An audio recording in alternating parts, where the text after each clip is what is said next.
DPD PKS Kota Depok mengeluarkan 3 nama yang direkomendasikan oleh para kader untuk maju melawan Kaisang Pangarep di Pilkada Kota Depok 2024 mendatang. 3 nama itu adalah Ketua DPD PKS sekaligus Wakil Wali Kota Depok Imam Budi Hartono, Ketua Bidang Kepemudaan DPP PKS Gamal Albin Said, dan Jubir PKS Muhammad Khalid. PKS memastikan dalam waktu dekat PKS akan mengumumkan kembali 1 nama dari ketiga nama tersebut untuk menjadi bakal calon wali kota Depok. Putra Pak Presiden akan turun di Depok, ya. Jadi kader PKS Kota Depok harus siap-siap, ya. Bisa jadi koalisi, ya. Ataupun berhadapan-hadapan, ya, kita sama-sama siap aja, Pak. Jadi tidak masalah, kan? Oh, nggak masalah. Jadi kita juga, insya Allah kader-kader muda di PKS juga kita siapkan. Pak Wakil juga saya tanya siap lah kalau anak presiden lawan anak supir, katanya begitu. Jadi bersemangat lah Pak Wakil-wakil tadi. Saya Kaisang Pangarep. Saya sudah mendapatkan izin dan restu dari keluarga saya.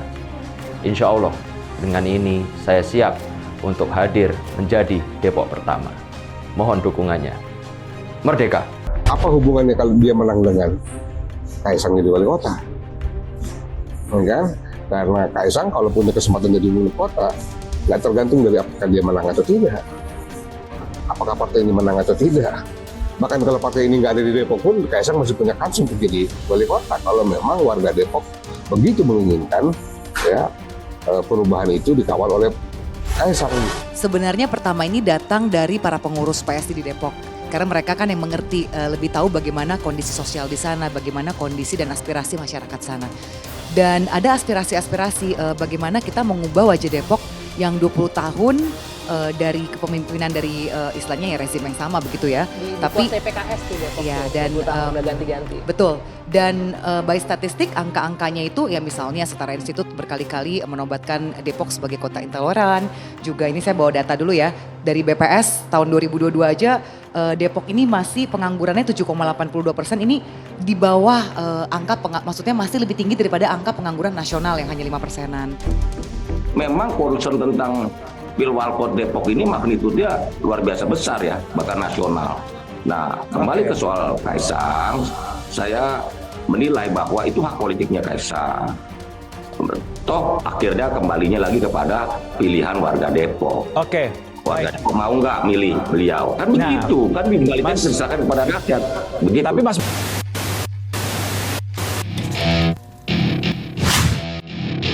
Bahwa Dr. Gamal buat lawan Kaisang, warga Depok pecundangi PKS. Kaisang Pangarep disebut-sebut punya peluang menang di Pilkada Depok. Ternyata putra bungsu Presiden Jokowi itu punya penantang kuat. Sekedar tahu, selama 2 dekade, Depok dikuasai PKS. Hingga saat ini partai yang dulu bernama Partai Keadilan itu masih sangat dominan. Setelah ditancapkan baliho-baliho Kaisang, PKS merasa diajak perang. Hingga wali kota pun ikut kepanasan. Dengan surat bertanda tangan dirinya, ia memerintahkan Satpol PP untuk menerbitkan baliho Kaisang yang berkeliaran di wilayah Depok. Rupanya nama Kaisang juga bisa menggoyahkan partai yang sudah lama menjadi penguasa di Depok. Anggaplah PKS yang kini montang-manting mencari strategi untuk menggagalkan Kaisang melaju di Depok. Dewan Pimpinan Daerah Partai Keadilan Sejahtera Kota Depok mengeluarkan 3 nama yang disiapkan untuk maju sebagai calon wali kota atau cawalkot Depok. 3 nama tersebut keluar setelah PKS Kota Depok melakukan tahapan penjaringan secara internal untuk Pilkada 2024. Adapun 3 nama yang disiapkan PKS sebagai cawalkot Depok adalah Imam Budi Hartono, Muhammad Khalid, dan Dr. Gamal Albin Said. Pengamat politik dari Universitas Paramadina, Henry Satrio menyebut salah satu saingan kuat Kaisang yaitu Dr. Gamal Albin Said. Kalau ditanya peluangnya Dr. Gamal harusnya besar ya, karena kan incumbent PKS di sana, dan di Jawa Barat PKS bukan kaleng-kaleng, akar rumputnya sangat kuat. Lawan yang serius untuk Kaisang sebetulnya, jelas Henry Satrio mengutip republika.co.id Minggu 9 Juli 2023. Pendiri lembaga survei Kedai Kopi ini juga menjelaskan kontestasi Pilkada Depok akan menarik jika kedua tokoh ini benar-benar bersaing pada 2024. Karena 2 nama ini berasal dari generasi muda yang diharapkan membuat perubahan di Depok. Jadi, Depok itu memiliki 600 unit pemilihan anggota untuk 3.600 kader. Selanjutnya, usulan dari struktur ada 11 Dewan Pimpinan Cabang dan 63 Dewan Pimpinan Ranting tingkat kelurahan, kata Bobi. Merespon unggahan tersebut, sejumlah warganet pun meramaikan kolom komentar. Mereka memberikan pendapat mereka atas nama-nama yang diusung PKS untuk Cawalkot Depok itu. Menariknya, nama anak Presiden Joko Widodo Kaisang Pangarep masih difavoritkan oleh sebagian netizen untuk menjadi wali kota Depok. Tetap Mas Kaisang yang terbaik untuk Depok saat ini, jangan salah pilih terus, kata salah satu warganet. Ingat guys, jangan salah pilih lagi ya, harus ada perubahan. Jadi ya, harus milih Mas Kaisang untuk jadi Depok 1, komentar yang lain. Tetap dong Kaisang for Depok 1, ujar salah satu akun. Mas Kaisang lah, belajar dari yang udah-udah, nggak banyak perubahan, kebanyakan bikin lagu. Komentar seorang netar. Wakil Ketua DPD Partai Solidaritas Indonesia Depok Icuk Pramana Putra menilai Dr. Gamal akan membuat seru kontestasi Pilkada Depok 2024 dibanding sosok Imam Budi Hartono. Gamal Albinsai disebut bisa menjadi lawan yang lebih diperhitungkan untuk melawan Kaisang Pangarep. Jadi kami merasa kalau misalnya Bang Gamal yang dimajuin oleh PKS, justru ini menjadi lawan tarung yang lebih seru lah dibandingkan dengan Imam. Tentunya kami akan lebih serius lagi kalau misalnya Bang Gamal maju untuk jadi calon wali kota, kata Icuk Pramana Putra kepada republika.co.id Ahad 9 Juli.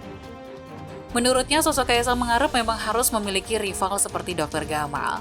Kalau saat ini mah nggak bisa, kayak kita sudah nyiapin ayam jago yang disiapin ayam sayur, katanya.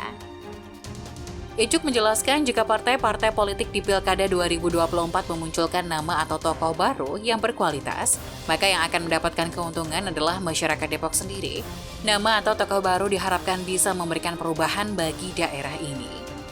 Dia mengatakan, PKS butuh membuat gebrakan baru dengan mengusung kader seperti Dr. Gamal dibanding mengusung Imam Budi Hartono yang menurutnya tidak memberi perubahan besar selama memimpin Depok.